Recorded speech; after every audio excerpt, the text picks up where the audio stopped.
নমস্কার বন্ধুরা, কাহিনী জাংশন অডিও স্টোরি চ্যানেলে আপনাদের সকলকে স্বাগত জানিয়ে আজকের গল্পের আসর শুরু করছি।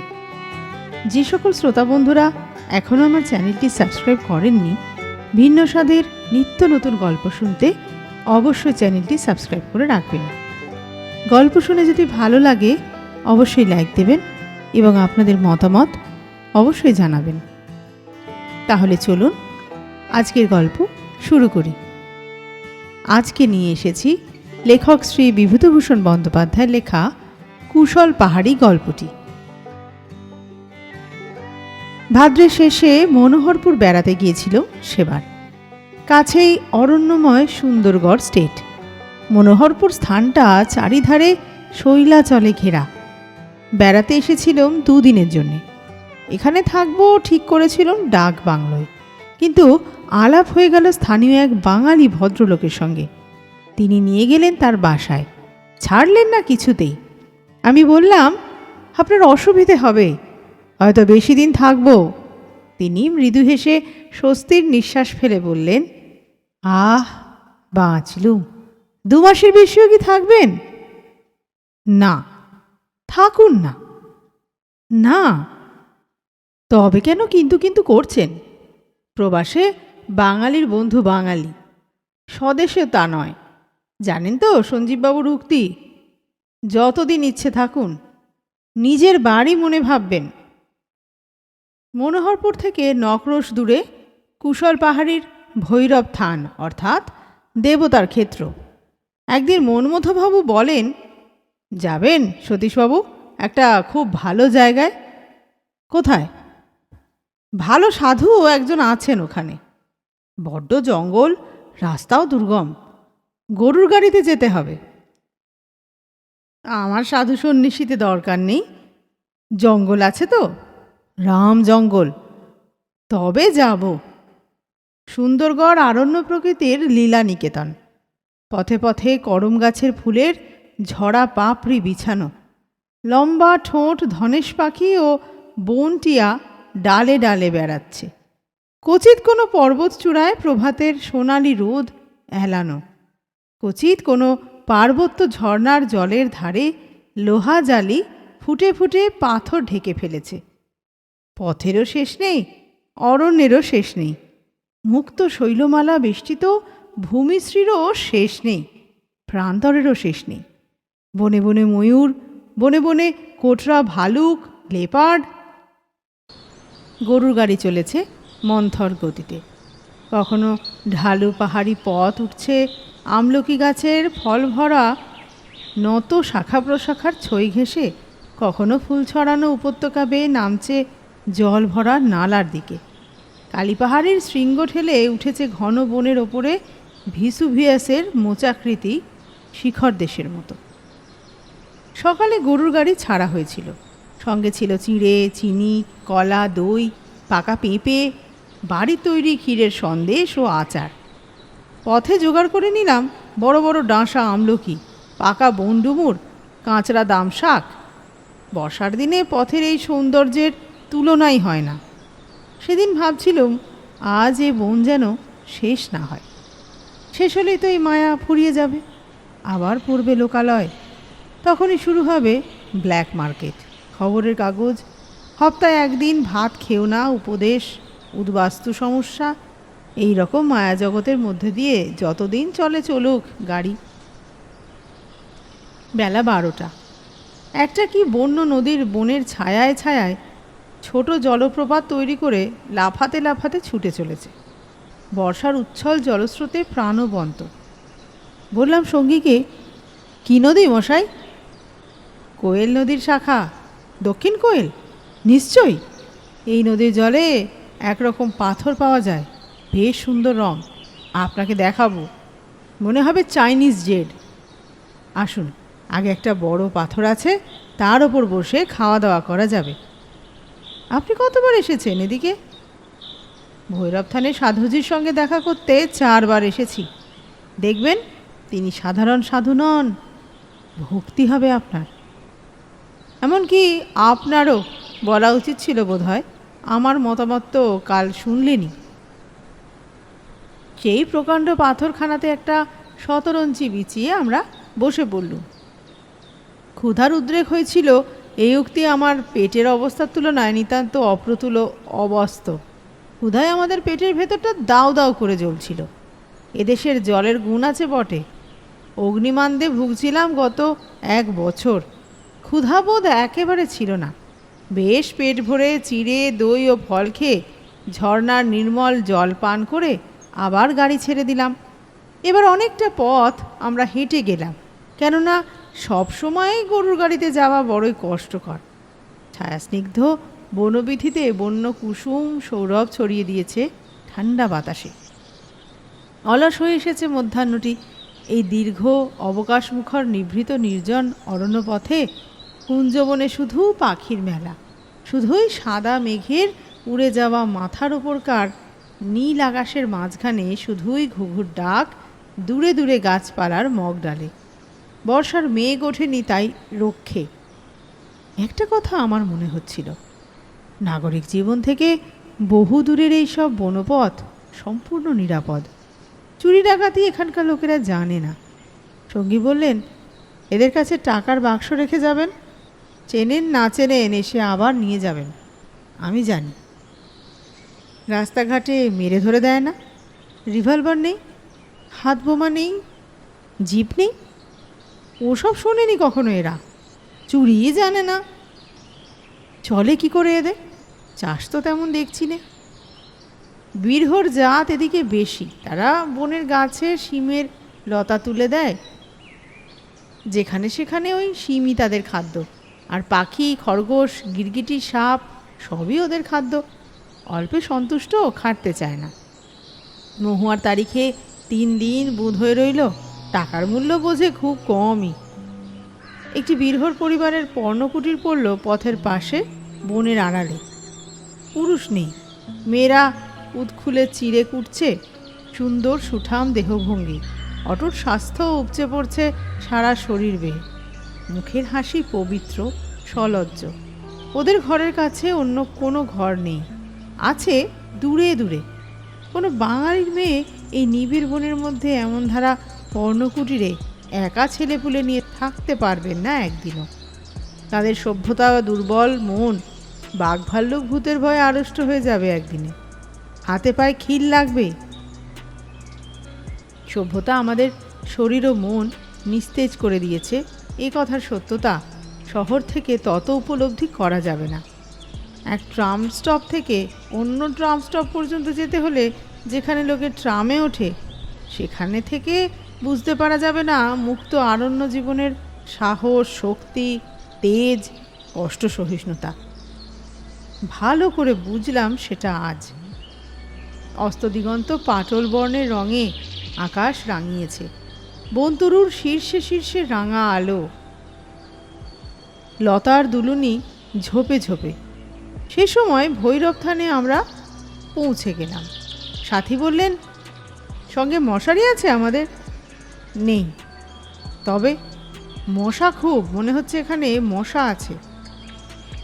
চীনের ধূপ 2-1টা সুটকেসে আছে, জ্বালাবো এখন। থাকবো কোথায়? একটা ঘর আছে, সেখানে কেউ থাকে না। গাড়োয়ানকে দিয়ে ঝাড় দিয়ে পরিষ্কার করে নেব। রান্না করা যাবে রাত্রে। খুব ভালো, এ তো এক রকমের পিকনিক। এখন মনে হচ্ছে মেয়েদের নিয়ে এলে খুব আমোদ হতো। সামনের পূর্ণিমায় মেলা হবে এখানে। কলকাতা থেকে মা লক্ষ্মীকে নিয়ে আসুন, সে সময় চমৎকার হবে। সাধুজির সঙ্গে দেখা হবে না? নিশ্চয়ই হবে। চলুন, ডেরা ঠিক করে নিয়ে তারপর ওখানে যাওয়া যাবে। বাসা ঠিক হয়ে গেল তখনই। বেশি পরিষ্কার করতে হলো না, কিন্তু ঘরের মেঝেতেই গোটাগত গর্ত দেখে মেজাজ খারাপ হয়ে গেল। এই বর্ষাকালে গর্ত যেখানে থাকে সেখানে বিষাক্ত সর্পের আড্ডা। কি করা যায়? আমার সঙ্গী বললেন, অত ভয় পাবেন না, রান্না তো শেষ করি আগে। মঙ্গল টুটু বলে একজন সাঁওতালের সঙ্গে কাঠের কথা বলতে সে কাঠ এনে দিতে রাজি হলো। 4 পয়সা মাত্র চুক্তি। আমাদের রান্নার সব কাঠ এনে দেবে। সেই বললে, কোন ঘরে রান্না করছিস তোরা? নাট মন্দিরে। কেনে রে? ওটায় যাসনি? ঘাটওয়ালি বাংলায় যা, তোদের জন্যই তো ঘাটওয়াল সাহেবের বাংলো খোলা থাকে। নিয়ে যাব চল সেখানে। মঙ্গল টুটু আমাদের কাঠ ও জল এনে দিয়ে রান্নায় সাহায্য করলে। ঘাটওয়ালি বাংলোয় আমরা গেলাম রান্না খাওয়ার পরে। তখন সন্ধে হওয়ার পর ঘন্টা 2 কেটে গিয়েছিল। ঘাটওয়ালি বাংলোটি খড়ের ঘর বটে, কিন্তু সিমেন্টের মেঝে, চেয়ার টেবিল খাটিয়া সব সাজানো আছে, এমনকি জানলায় দরজায় পর্দা পর্যন্ত। শিমুল শালের ঘাটওয়ালি জমিদার গভর্নমেন্ট বন বিভাগের উচ্চপদস্থ কর্মচারীদের বাসের জন্যে এই বাংলোঘর করে দিয়েছেন এবং তার খরচে এটার মেরামত পরিষ্কার ইত্যাদি চালু রেখেছেন। দয়া করে নয়, ঘাটওয়ালি আইন অনুসারে বাধ্য হয়ে। আমরা গভর্নমেন্টের কর্মচারী নই বটে, কিন্তু বাঙালি ভদ্রলোক, সুতরাং 7 খুন মাপ। চৌকিদার তখনই সেলাম বাজিয়ে ঘর খুলে দিলে। এইবার সাধুজির সঙ্গে দেখা করতে যাওয়ার জন্য আমরা বেরুলাম। মঙ্গল টুডু আমাদের সঙ্গে ছিল। সে আমাদের জানালে সাধু খুব বড়, মৌন থাকেন দিনে, রাত্রে কথা বলেন। সাধু দেখে বিস্মিত হলাম।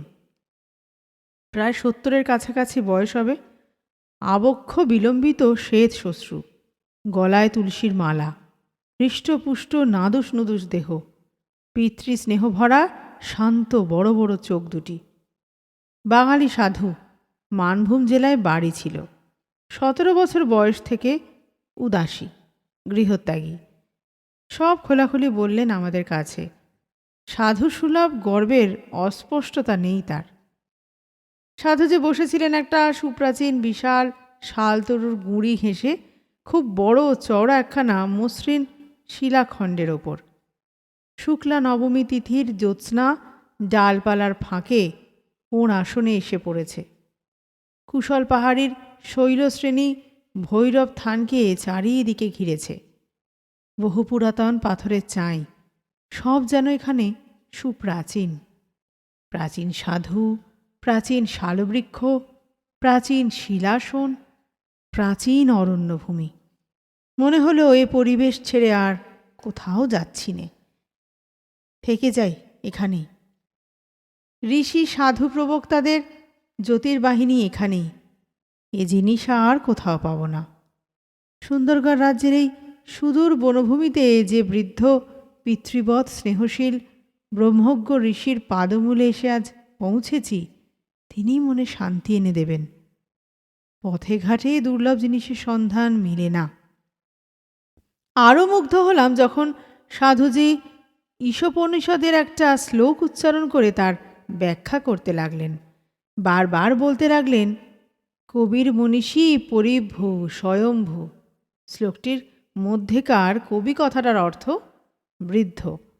সাধুর মুখের সেই মধুর গম্ভীর বাণী আজও কানে বাজছে। কবি তিনি বটেন বাবা। এখানে বসে বসে দেখি এই শাল গাছটাতে ফুল ফোটে, বর্ষাকালে পাহাড়ে ময়ূর ডাকে, ঝর্ণা দিয়ে জল বয়ে যায়। তখন ভাবি কবি বটে তিনি। আমি কিচ্ছু পাইনি বাবা। ভরং দেখছ এসব বাইরের, ভেতরের জ্ঞান কিচ্ছু হয়নি। তবে দেখতে চেয়েছি তাকে, তার এই কবিরূপ দেখে ধন্য হয়েছি। এসব বছর 7 আগেকার কথা। আবার কলকাতা শহরে দুবেলা নিয়মিত অফিস করছি। অর্থের সচ্ছলতা এমন নেই যে যখন তখন বা প্রতি বৎসর বেরিয়ে যাব বেড়াতে। সেদিন একটা পার্টিতে গিয়েছিলাম, বড়লোকের বাড়ির পার্টি। অনেক বড়লোকের আনাগোনা দেখলাম, ক্রাইসলার হাঁকিয়ে, বুইক হাঁকিয়ে, মিনার্ভা হাঁকিয়ে, বেশ সুন্দর সব চেহারা, কেতাদুরস্ত সাজগোজ।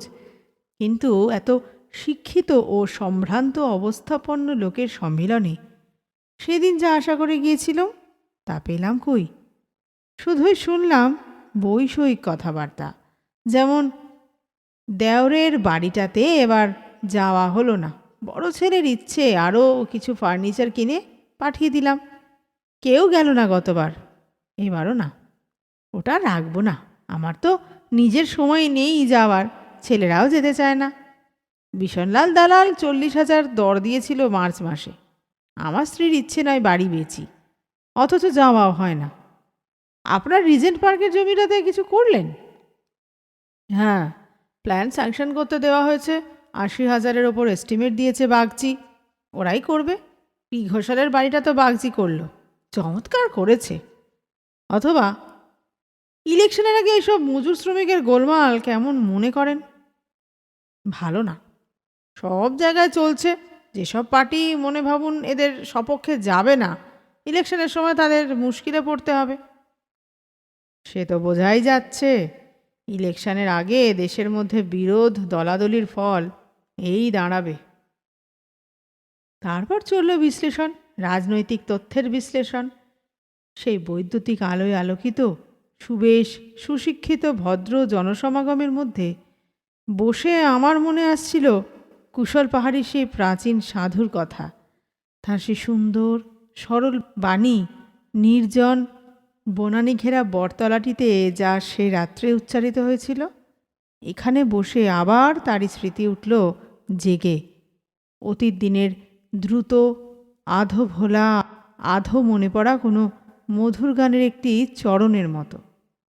আরও একটি কথা তিনি বলেছিলেন, কি অদ্ভুত বাণী ছিল সেটাই সেই ভরা ভাদরের বেতসকুঞ্জে ও শালবিধির পরিবেষ্টনীতে। মস্ত বড় একটি বাণী। বলেছিলেন তিনি, মুক্তির ধারণা বন্ধন আছে বলেই আসে। যথার্থ বিচারের দৃষ্টিতে মানুষের মুক্তিও নেই, বন্ধনও নেই।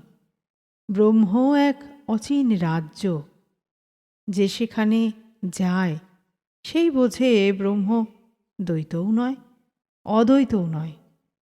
তিনি শাস্ত্রেরও পারে, বাদানুবাদেরও পারে। দ্বৈতবাদের প্রতিপাদ্য নয়, অদ্বৈতবাদেরও প্রাপ্য নয়। অনুভূতি একমাত্র জিনিস। মানুষ মুক্ত আছেই, কেবল সে সম্বন্ধে সচেতন নয়। সে মানুষ সদা মুক্ত। সে মানুষ। কিছু পড়তে হবে না, কিচ্ছু সাধনা করতে হবে না।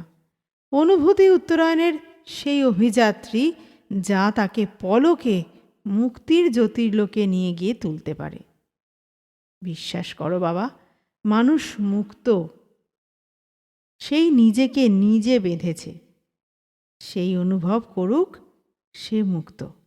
সে মানুষ, সে মুক্ত।